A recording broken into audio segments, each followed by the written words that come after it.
Good afternoon. Further to the cancellation of this afternoon's event, the challenge of growth. Can economic growth be compatible with climate change?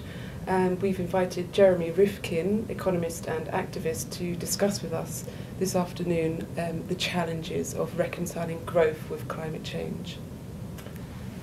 Good afternoon, everyone. It's nice to be here with you. I'm going to do a low carbon footprint, as we say, by video.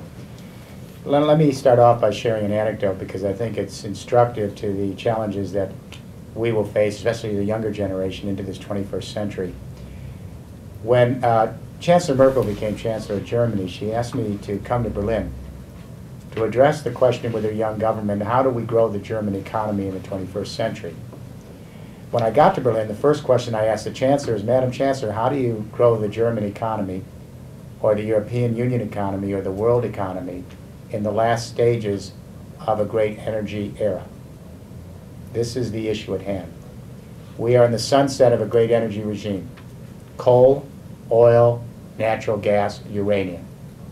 Is there anyone here today who thinks we're in the sunrise of these energies and industries? Of course not. Sunsets take a long time. We're going to be in these energies and the infrastructure based on these energies for many more decades, but it's becoming increasingly clear that the problems attendant to these energies are now overwhelming the benefits we are getting from them. We are at an entropy watershed, and every engineer knows that eventually you pay the entropy bill. You cannot escape the second law of thermodynamics. So what do?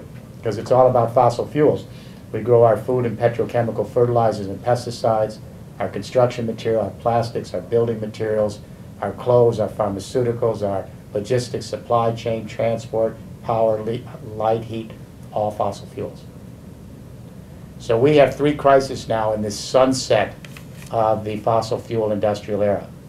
These crises are feeding off each other. They've already created a perfect storm. We are in that eye of the storm right now. Number one, the global financial meltdown. Number two, energy security. Number three, the real-time impacts of climate change. These are the three currents that are feeding into this storm. And they are all historic turning points. The global financial crisis is clear, so I won't spend much time on it. The energy crisis, however, is interesting. We have reached what I call peak globalization. One of the assumptions of globalization is that energy is cheap. We can move our capital to cheap labor markets, produce it 8,000 miles away, and ship it back to the home country.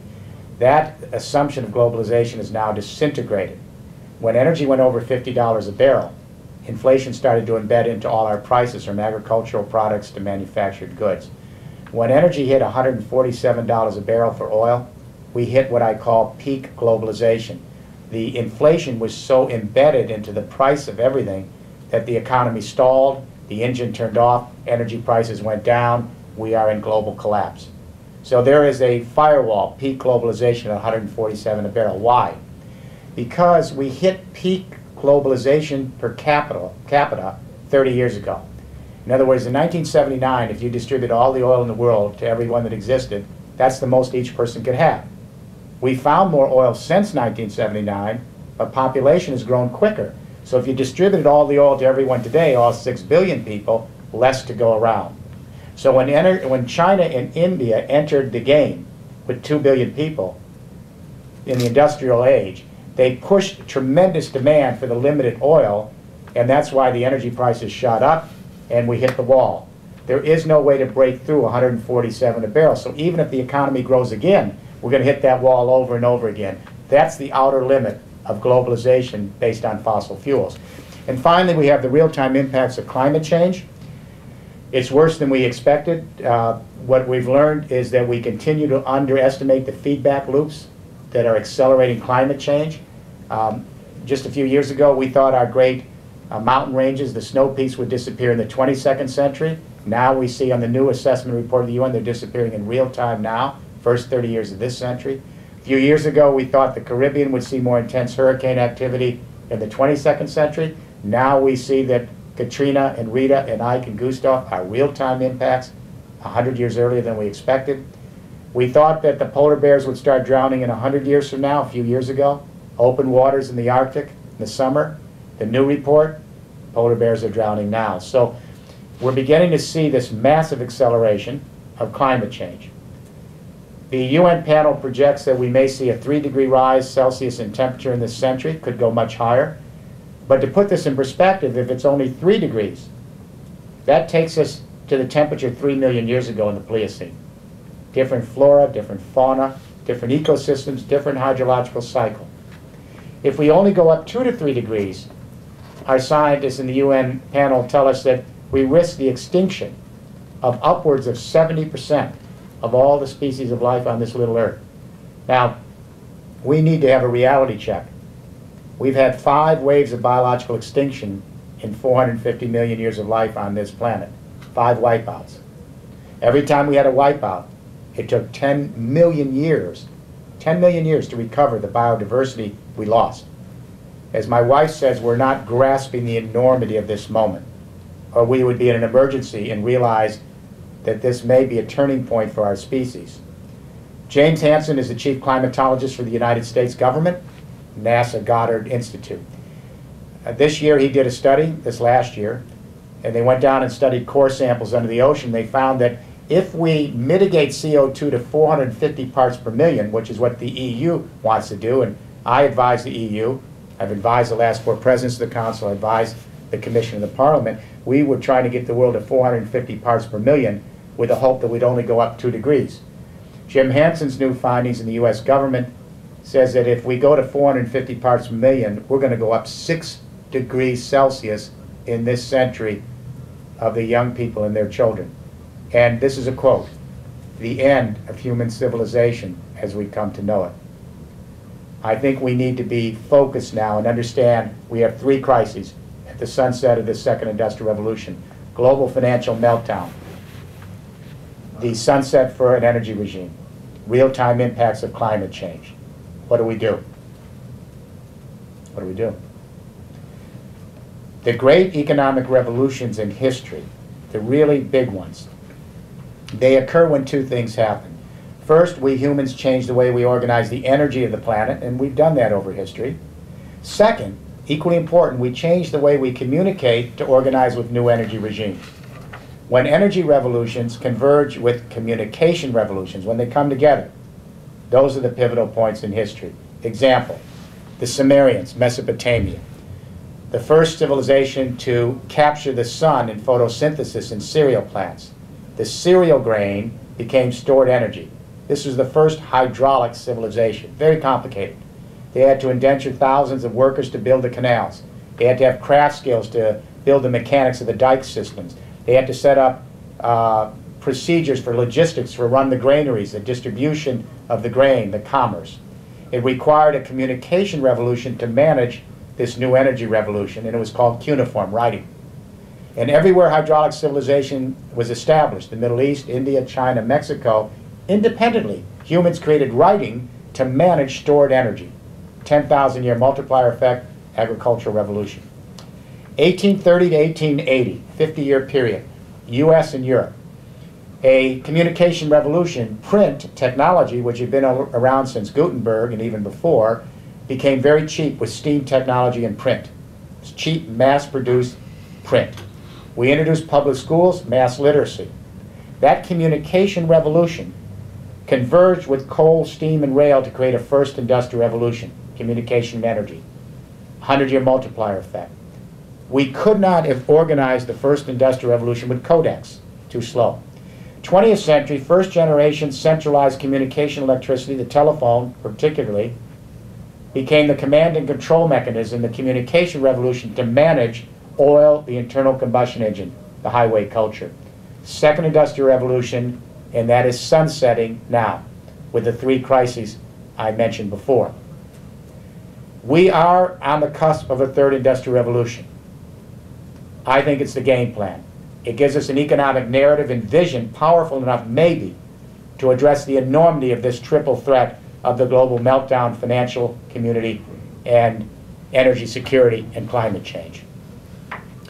We had a very powerful communication revolution in the last 15 years. ICT, the internet, and the personal computer revolution. This communication revolution, ICT, is very different than first generation electricity. That was centralized top down. This new communication revolution is bottom out, it's flat, and here's the key word to take with you when you leave today: distributed. This is distributed communication where 1 billion people can connect to each other peer-to-peer in 7 seconds at the speed of light, and they can communicate with each other in networks, not hierarchies. We grafted this distributed second-generation communication revolution on an old-fashioned 20th century second industrial revolution, which is centralized because the energies that it uses are centralized. So we haven't gotten the full productivity out of it. Let me suggest to you this afternoon that this distributed ICT revolution in the last 15 years is just now beginning to converge with a new energy revolution. Distributed communication and IT to organize distributed energy. When they come together and converge, third industrial revolution that should have as powerful an impact in the 21st century as print with coal, steam, and rail in the 19th century, first industrial revolution, or first generation centralized electricity communication in the 20th century with oil, the internal combustion engine, second industrial revolution. What are distributed energies? Well, let's compare them to elite energies. Coal, oil, gas, uranium are elite because they're not found in the backyard. They're only found in certain pockets of the world. They require huge military investments to secure them, very huge geopolitical investments to manage them, and big capital flows to organize them because they're elite energies and are centralized from the top down. I don't have to remind folks here in the UK how many millions and millions of people have died in wars to secure coal, oil, gas, and uranium. It's the dark side of the great first and second industrial revolution. What are distributed energies? They're found in the backyard. Everyone has them. The sun shines all over the world every day. The wind blows across the planet every 24 hours. Underneath the ground we walk is the heat of the earth, geothermal energy. We have garbage. In the rural areas we have agricultural and forestry waste. We have small hydro. We have the ocean tides coming in and out every single day on the oceans. We have all the energy we need. So the European Union has committed itself to the first pillar of the 4 pillars of the third industrial revolution. These are the infrastructure pillars that may get us to a zero-emission society and a sustainable world, maybe. Pillar 1, the EU is committed to 20-20-20 by 2020. 20% energy efficiency with the old energies. Reduce the global warming footprint by 20% with the old energies. That buys us a little time. Doesn't get us to the promised land. The third 20% renewable energies by 2020, pillar 1. So renewable energies, they're distributed. The EU's made the commitment. But then we face pillar 2. How do we collect renewable energy? It's everywhere. It's every square foot around this building. How do we collect it? We cannot build enough centralized wind parks and solar parks to run all of Europe. I'm in favor of centralized wind and solar. They're transitional. They're essential. They're not sufficient to do the job. So we need to think pillar 2. Pillar 2 is buildings, buildings, buildings. If I had said to you 15 years ago, 20 years ago, still in mainframe computers, that in 15 years your kids could pick an iPhone up in the palm of their hand and send their own video, audio, and text to 1 billion other people in 7 seconds with more distributed power than the BBC, you may have laughed. We did it. What I want you to imagine is every building in the UK and Europe and the world, every existing office, factory, industrial park, home, every rural and urban building, existing stock and new stock, is converted to a power plant. Just as you and I have our own personal computers and generate our own information, our buildings now are going to allow us to produce our own power, because surrounding every building is all the energy we need. So solar roofs on every building, vertical wind on every building, garbage circulated to energy surrounding every building. The heat, the geothermal heat under the ground, every building collects it. The forestry waste, the ocean tides, collected by the buildings. We have the first positive power buildings up. General Motors has leased out its factory roof in its factory in Aragon, Spain. This building has put a $78 million solar photovoltaic utility on the roof, and it's enough electricity on this building to power 4,700 homes with electricity. One roof. Payback 9 years. The electricity is free after that. In Paris, Olivier Bouygues, the Bouygues Construction, one of the great construction companies, has got a building going up right now in Paris. It's positive power. It collects the sun and produces more power than it needs. It's a power plant. So the buildings are coming up. That's pillar 2. If you want to move an economy, it's always about construction. That's the centerpiece of economic growth. Then we raised the question, pillar 3 in Brussels. We're going to renewable energies. They're distributed. We're going to have buildings collect them. Millions of us in our homes, factories, and offices collect them on site. But then pillar 3, how do we store the energy? The sun isn't always shining, unfortunately. The wind isn't always blowing. Water tables can be down with drought. So we're going to introduce storage technologies, batteries, flywheels, capacitors, water pumping. But one particular storage is universal, hydrogen. Hydrogen will store renewable energies the way digital stores media. So when you generate electricity with the sun and wind, for example, in your home or your office, the excess electricity you don't need, electrolyze water, the anode, the cathode, grab the hydrogen, store it. When the sun isn't shining, you convert the hydrogen back to electricity. So we have storage infrastructure across the continent. So pillar 1, renewable energy, it's distributed. The EU is committed. Pillar 2, the buildings get converted to positive power plants, so they become energy efficient, and then they go to the next stage, they produce power. Pillar 3, we store that renewable energy in hydrogen like we store digital and media.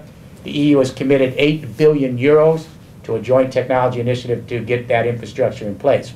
Then pillar 4. Pillar 4 is where the communication revolution, distributed communication revolution, converges with distributed renewable energy to give us this third industrial revolution. We use the exact same technology that created the internet. It's identical. And we take the power grid of the EU, and in 25 years, we transform it into an intergrid that acts just like the internet. Smart utility network. So that when millions and millions of buildings are producing just a little bit more energy than they need, they can share it peer-to-peer across smart distributed networks. Just like when we produce information, we can share it on the internet. So we become the energy players. This is power to the people. This is distributed capitalism. This takes that ICT revolution and folds it into a bigger energy revolution for a third industrial revolution. And it answers a question that we couldn't answer for 25 years. For 25 years, governments would say, Mr. Rifkin, how do we run Europe on windmills and solar roofs and garbage and forestry waste? We like them, they're sustainable, they don't emit carbon dioxide, but they're soft energy. They're a niche energy. You still need the gravitas of coal, oil, gas, and uranium. That's concentrated energy. Actually, we couldn't answer that question for 25 years. Now we can. It's called second generation grid IT. The cutting edge of the ICT revolution with business is now grid IT. We now have the software that allows us to connect hundreds of thousands of little teeny desktop computers that don't have much power. When we connect them with software, the distributed computing power exceeds by a magnitude centralized supercomputers. We can take grid IT to the power lines. So when millions of us are producing our own energy on site, storing it with hydrogen like we store digital and media, then we can share it with each other, and the distributed energy exceeds by a magnitude whatever you could get with centralized coal and nuclear-powered power plants. The biggest beneficiaries of this revolution will be the developing world. The developing world. The reason people are powerless is literal. They don't have power. We talk about globalization and the global village, but reality check. 30% of the human race has no electricity. None. Another 20% of the human race has only marginal access occasionally. So globalization during the first and second industrial revolution failed because it was based on energies that were too elite. The electricity never got to the human race, not to a great portion of it. So it was a failed revolution in globalization. What we need to do is move these new technologies online and make sure these 4 pillars of this infrastructure are in place in the EU, hopefully North America, so that we can create economies of scale, get them cheap, get them efficient, and then we need a massive, unprecedented public-private effort to invest large amounts of money into the developing world to create a partnership. so that every country south of the equator, every developing country, has solar roofs and vertical wind on their buildings and can take the garbage and convert it to energy, or the agricultural and forestry waste, or the ocean tides. Then we have re-globalization from the bottom up. We have re-globalization based on distributed capitalism, where we control our own energy and are responsible for it locally. We generate electricity sustainable, we produce local, we sell global on a flat, distributed, sustainable, equitable model for globalization. That's the only way we're going to get past Copenhagen, and that is we're going to have to create a business plan that brings in the developed countries and the developing countries. It has to be a plan based on economic recovery, on dealing with energy security, and in climate change that allows for a partnership for North-South, developed and developing countries, and a business plan that will provide jobs that are local and that will allow us to jumpstart a new third industrial revolution economy. So, where do we go from here? It is clear that the EU has laid out the long-term game plan for the third industrial revolution. I've advised the last 4 presidents of the Council and the current Commission. The second strategic energy review calls for a long-term third industrial revolution between now and 2050. The European Parliament has endorsed the third industrial revolution. Now we have to make sure it happens. But even with a good economic game plan, and I think this is a logical game plan, we know we have to go to renewables and get off carbon. We know we have to collect them, that's buildings. We know we have to store them, that's hydrogen. We know we have to distribute them, that's smart grids and electric plug-in transport. The key, though, is we have to change this. Got to change the way we think. Because this third industrial revolution requires a consciousness change. We have to begin to shift from geopolitics to biosphere politics. We've been engaged in geopolitics since the Peace of Westphalia and the nation state, based on competing for the energy and the raw resources. Now we have no choice but to move to biosphere politics and think as part of a systemic, organic unity called the planet we live in. It's not academic, it's the way the ecosystems work. And we are dependent on those ecosystems and our fellow species for our own survival. We have to begin to think in terms of global consciousness. And that is going to require a change in spatial temporal orientation and perspective. And unless we can do that and begin to think as a single species in all of our diversity, we're not going to be able to bring online the kind of industrial revolution that will help us save our species, save our fellow creatures, and re-heal the planet. So this is a big mission. I think it's clear that this younger generation and their children and grandchildren have a very difficult task ahead of them. But we have no choice. So I would say this. We have to remain urgent to the task and completely focused. We have to understand that this is a pivotal point in history. We have to realize that the extinction of our species may be at stake. And we have to be completely dedicated to this central mission of moving us into a new energy communication regime, a new industrial revolution, and sustain it for the next 3 generations. Maybe that'll give us the lead time to address the enormity of this crisis we face, and maybe allow us to open the door to new opportunities for generations not yet born. Thank you.